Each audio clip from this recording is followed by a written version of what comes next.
Rabbi Ari Sachs coming to with another edition of this week's online Parsha class. I'm so glad you could join us for today as we look at Parashat Vayera, and very specifically only one line in Parashat Vayera. Vayera is a very famous Torah portion in that it is the birth of Isaac and eventually the Akedah, the sacrifice or the almost sacrifice of Isaac, which we read about on Rosh Hashanah. So it's a very well-known Torah portion. And today, though, we're going to be looking at only one verse, which is seemingly almost a throwaway verse within the Parsha.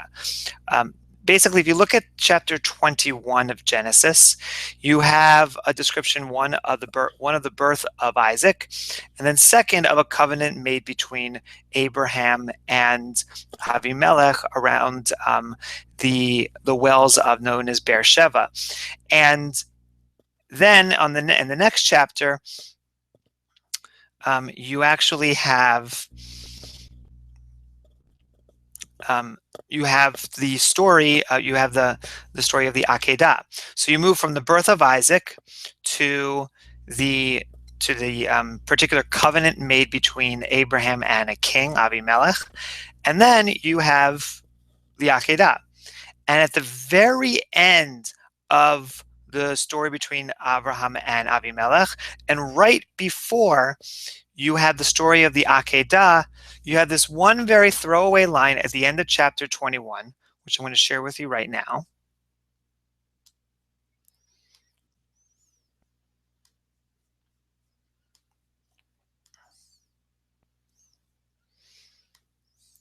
And that is, Vayagor Avraham be'eretz Plishtim yamim rabim.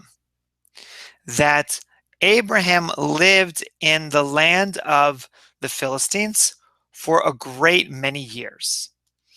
Now, this line is one that is pretty innocuous. There doesn't necessarily seem to be much to it.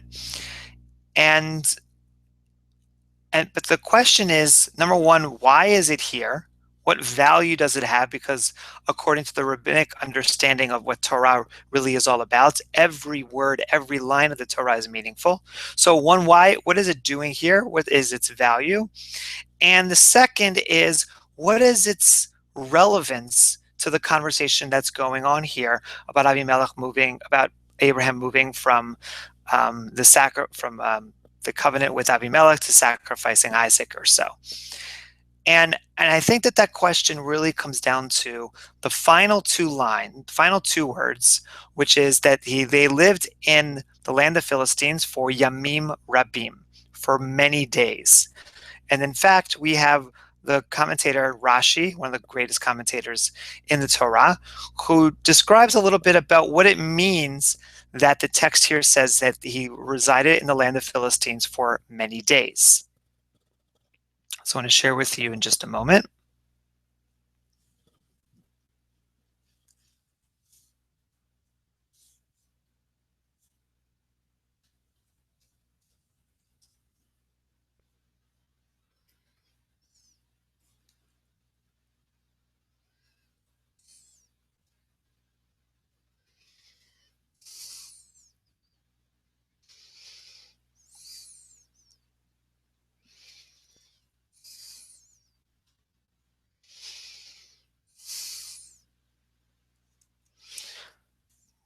Into a better version for us to be able to see what I'm talking about here.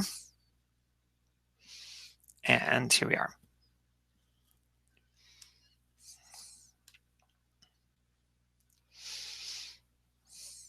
And this file, the source for this file, by the way, can be found on our website, www.bethmordechai.org, and it is found in the particular page for this Torah portion of Parashat Vayera of Where is Home.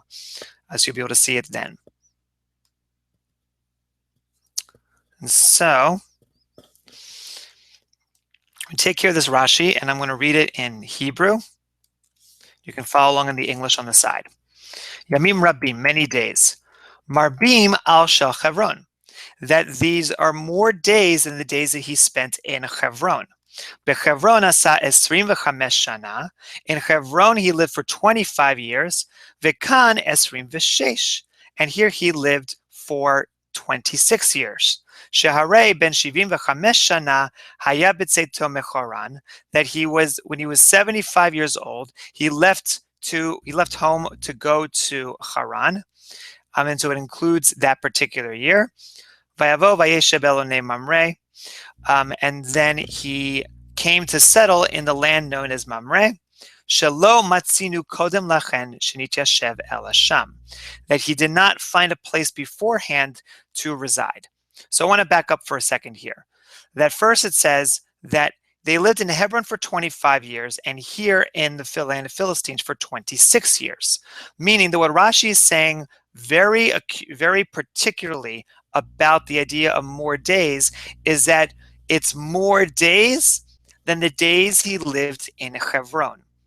Now, what's so significant of that? Hebron is the place in which God basically sent Abraham to live. That was the land in the land of Canaan that was going to be given to him. That was in many ways his home, and he lived there for 25 years.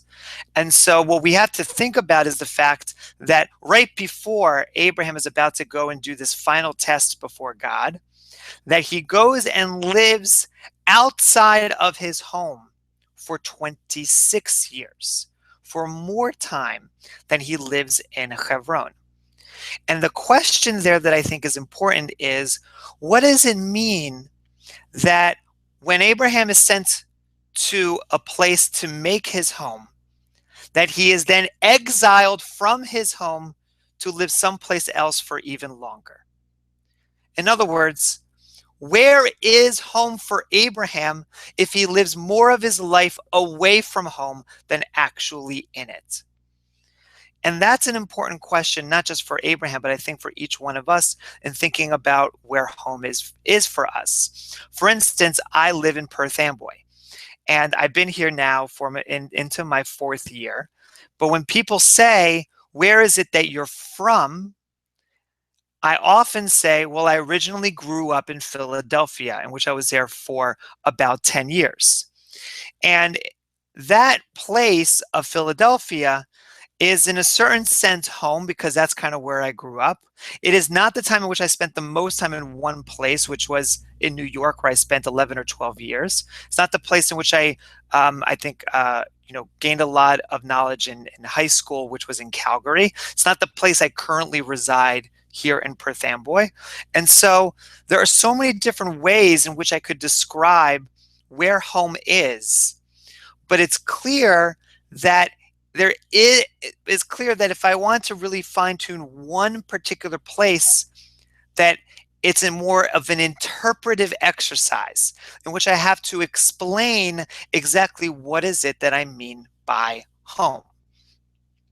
And this notion of trying to having to explain where home actually is I think referenced in Abraham's lead up to actually living in Haran, which is the point that that Rashi is in the midst of making right now. That before he lived in Hebron, he had many stops along the way.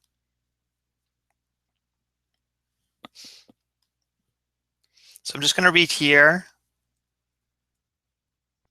Shelo matzinu kodem lachen shenityashev el Hasham.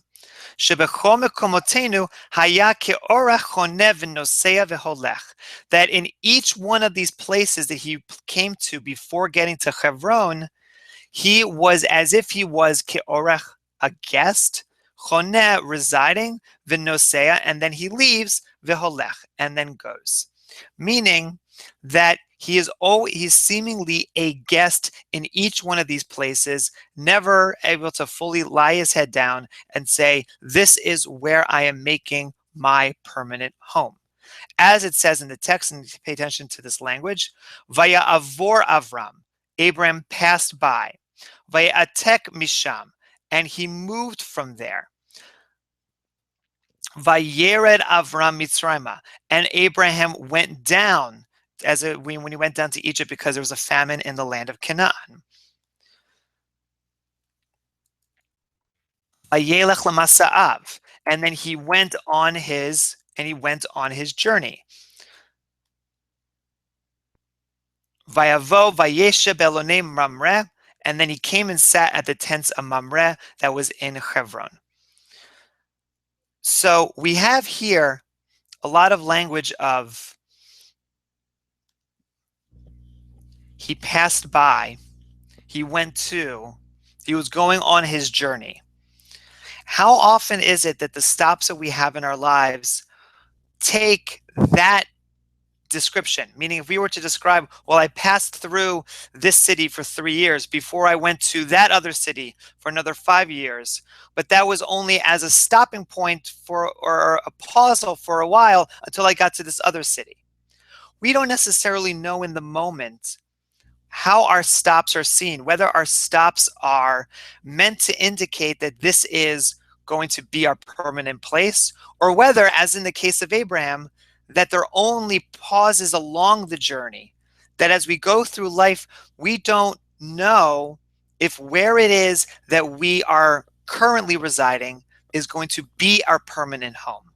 That it almost as if we are in a search for that sense of permanency.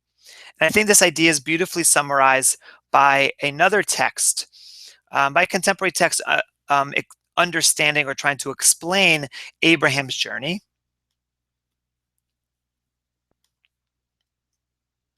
From a book called Global Diasporas and Mission.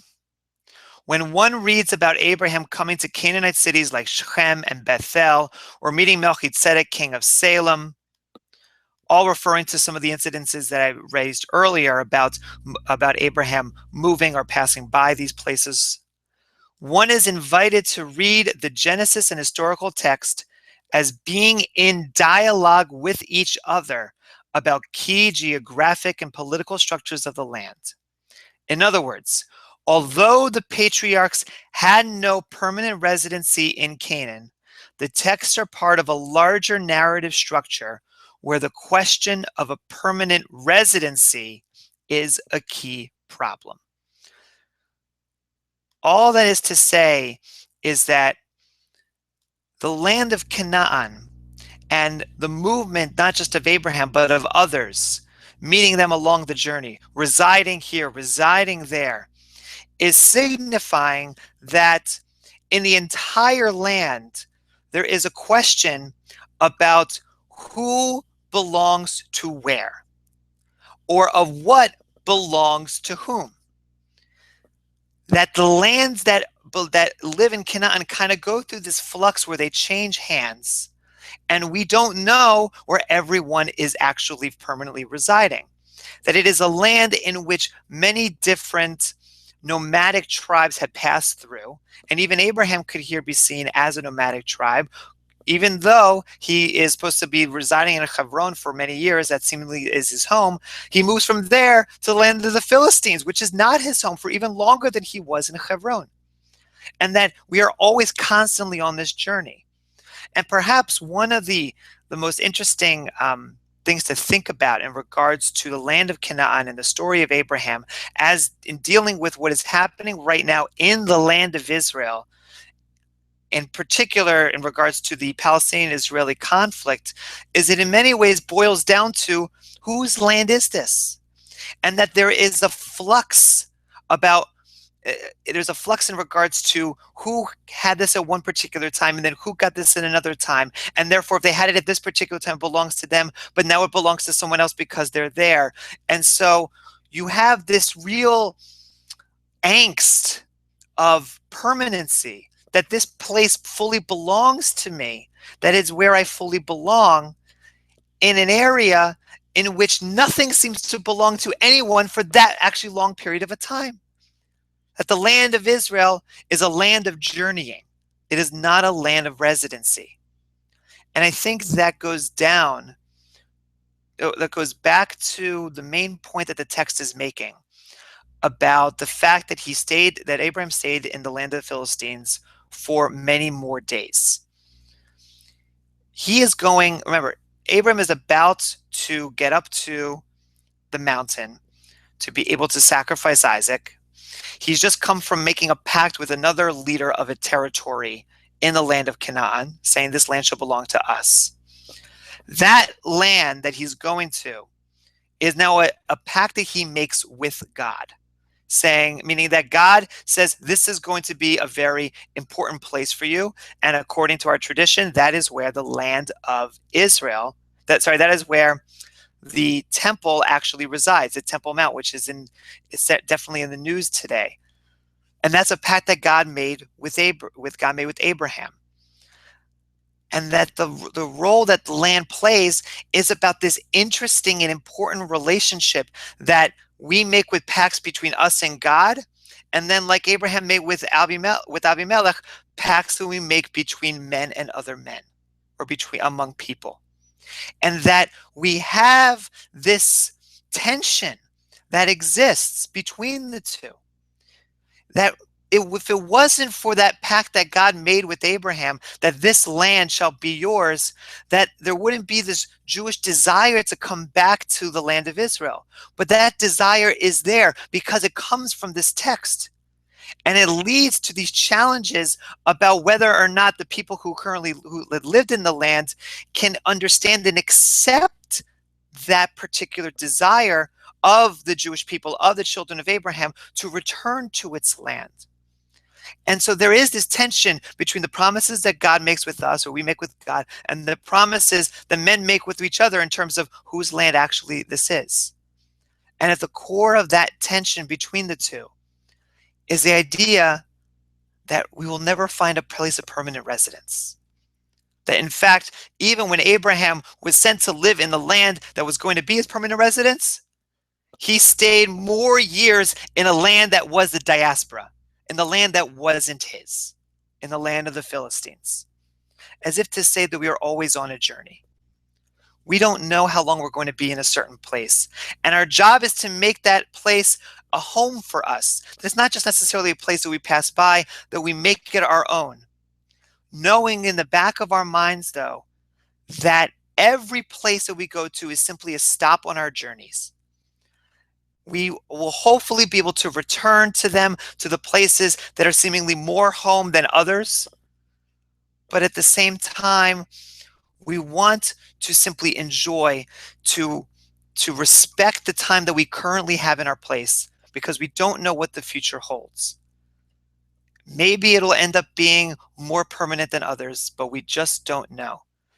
And so our hope and our prayer is that when we come to a place, whether it is as only a stop for a 6-month period of time, a 1-month period of time, 1 year period of time, a 25-year, a 26-year, a 45, 50-year period of time, whatever it may be, that we treat that place as if it was home.